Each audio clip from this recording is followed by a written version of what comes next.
Assalamualaikum warahmatullahi wabarakatuh. Saya Raffi Satrio Diaur Rahman dari 11 MIPA 3 akan mempresentasikan bab imun. Yang pertama yaitu ada fungsi sistem pertahanan tubuh. Fungsi sistem pertahanan tubuh meliputi untuk mempertahankan tubuh dari virus dan bakteri, melindungi tubuh terhadap suatu gen dan lingkungan eksternal yang berasal dari tumbuhan atau zat kimia, dan menyingkirkan sel-sel yang rusak akibat penyakit dan juga penyembuhan luka. Lalu yang kedua ada mekanisme pertahanan tubuh. Mekanisme pertahanan tubuh ada pertahanan non-spesifik atau alamiah, yaitu merupakan suatu imunitas bawaan sejak lahir. Lalu ada pertahanan non-spesifik yang meliputi 1. Pertahanan fisik, kimia, dan juga mekanis terhadap agen infeksi. Pengaruhnya ada pada kulit yang sehat yang melapisi tubuh bagian dalam serta cairan tubuh yang mengandung zat kimia. Lalu ada fagositosis, yaitu merupakan garis pertahanan kedua bagi tubuh terhadap agen infeksi. Fagositosis meliputi proses penelanan dan pencernaan mikroorganisme dan toksin yang berhasil masuk ke dalam tubuh. Lalu yang ketiga ada inflamasi. Inflamasi adalah reaksi lokal jaringan terhadap infeksi atau cedera. Penyebabnya seperti terbakar atau gigitan serangga. Lalu yang keempat ada zat antimikroba non-spesifik, yaitu dapat bekerja tanpa adanya interaksi antigen dan antibodi sebagai pemicu. Lalu ada interferon, yaitu proses antivirus yang dapat disintesis oleh tubuh. Dan ada komplemen, yaitu beberapa jenis protein yang tidak aktif tetapi dapat diaktifkan oleh berbagai antigen. Selanjutnya yaitu pertahanan spesifik atau adaptif. Ini merupakan suatu sistem kompleks yang memberikan respon imun terhadap antigen yang spesifik seperti bakteri, virus, dan toksin. Komponen respon imunitas spesifik yaitu ada 2, antigen dan antibodi. Antigen merupakan suatu zat yang merangsang respon imun terutama dalam menghasilkan antibodi. Antigen juga memiliki bagian-bagian seperti determinan dan hapten. Yang kedua itu antibodi. Antibodi merupakan protein larut yang dihasilkan oleh sistem imun sebagai respon terhadap keberadaan suatu antigen. Nah, terdapat 5 kelas imunoglobin, yaitu IgA, IgD, IgE, IgG, dan IgM. Lalu yang selanjutnya ada struktur antibodi.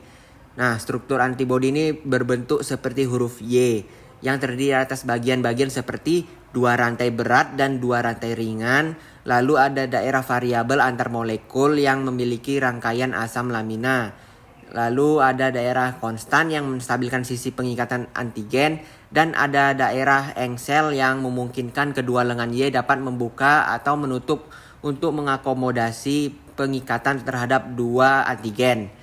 Lalu yang kedua, interaksi antibodi dan antigen.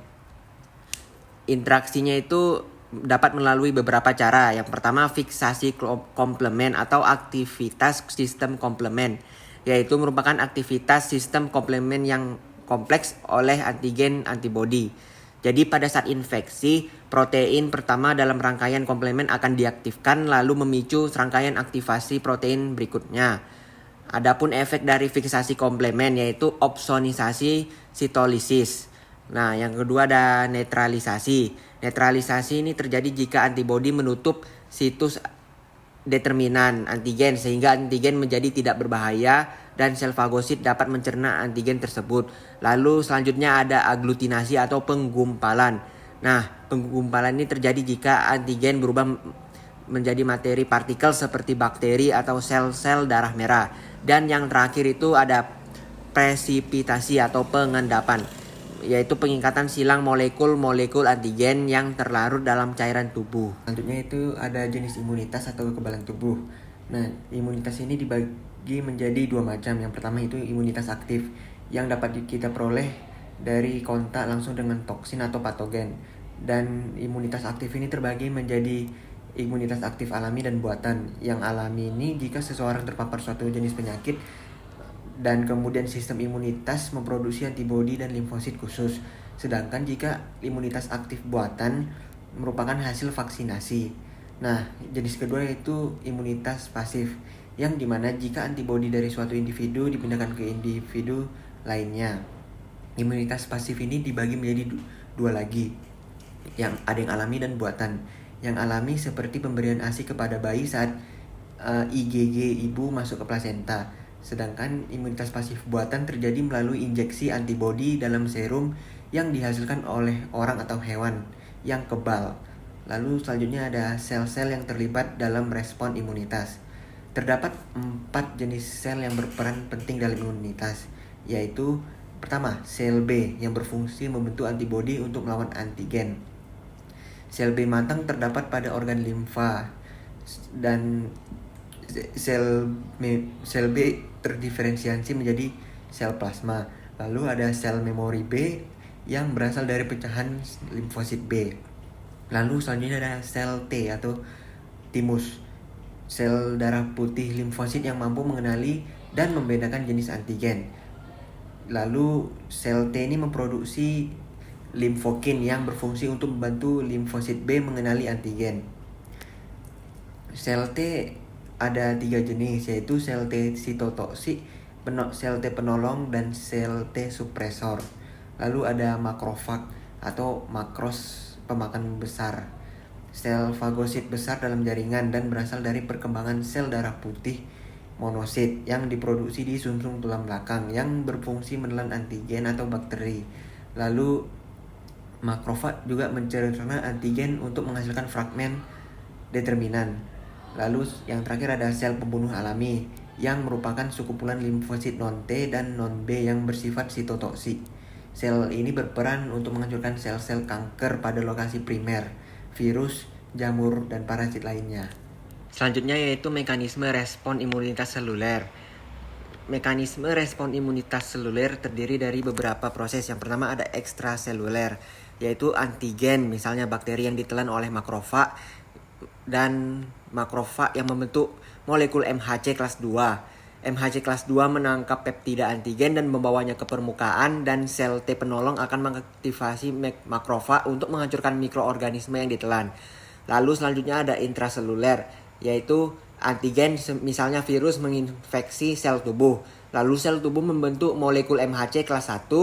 MHC kelas 1 menangkap peptida virus dan membawanya ke permukaan sel. Lalu sel T sitotoksik akan teraktivasi oleh kompleks MHC kelas 1. Lalu sel T sitotoksik yang tidak berdiferensiasi akan menjadi sel T memori, dan sel T memori akan berfungsi dalam respon imunitas sekunder. Nah, selanjutnya yaitu program dan jenis imunisasi. Program imunisasi adalah kegiatan pemberian kekebalan tubuh terhadap suatu penyakit tertentu. Program imunisasi bertujuan untuk menurunkan angka kematian akibat penyakit infeksi yang dapat dicegah dengan imunisasi. Imunisasi biasanya dilakukan dengan cara memasukkan vaksin ke dalam tubuh melalui suntikan atau diteteskan melalui mulut. Jenis-jenis imunisasi antara lain, yang pertama imunisasi BCG untuk penyakit TBC. Lalu imunisasi campak untuk penyakit campak yang diberikan pada anak usia 9 bulan. Lalu ada imunisasi tifoid untuk mencegah demam tifoid atau tipus. Lalu ada imunisasi PVC untuk mencegah penyakit radang selaput otak. Lalu ada imunisasi varicella untuk mencegah penyakit cacar. Dan ada imunisasi influenza untuk mengurangi risiko terkena penyakit flu. Selanjutnya yaitu faktor yang mempengaruhi sistem pertahanan tubuh. Faktornya itu terdapat 11. Yang pertama genetik, lalu fisiologis, lalu stres, usia, hormon, olahraga, tidur, nutrisi, zat berbahaya, racun tubuh, dan obat-obatan terlarang. Lalu selanjutnya yaitu adalah gangguan sistem pertahanan tubuh yang merupakan akhir dari bab imun. Gangguannya itu meliputi yang pertama alergi. Alergi ini umumnya terjadi pada beberapa orang saja dan tidak terlalu membahayakan tubuh. Antigen yang mendorong timbulnya alergi disebut alergen. Contoh alergen yaitu bulu hewan, serbuk sari, dan makanan. Lalu ada penyakit autoimun. Penyakit autoimun adalah kegagalan sistem imunisasi untuk membedakan sel tubuh dengan sel asing, sehingga sistem imunnya menyerang sel tubuh sendiri.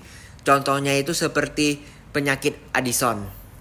Lalu yang ketiga ada imunodefisiasi, yaitu kondisi menurunnya keefektifan sistem imunitas atau sistem imunitas untuk merespon antigen. Nah, hal ini meliputi defisiensi imun kongenital, yaitu keadaan tidak memiliki sel B maupun sel T sejak lahir. Lalu ada AIDS yang disebabkan oleh virus HIV.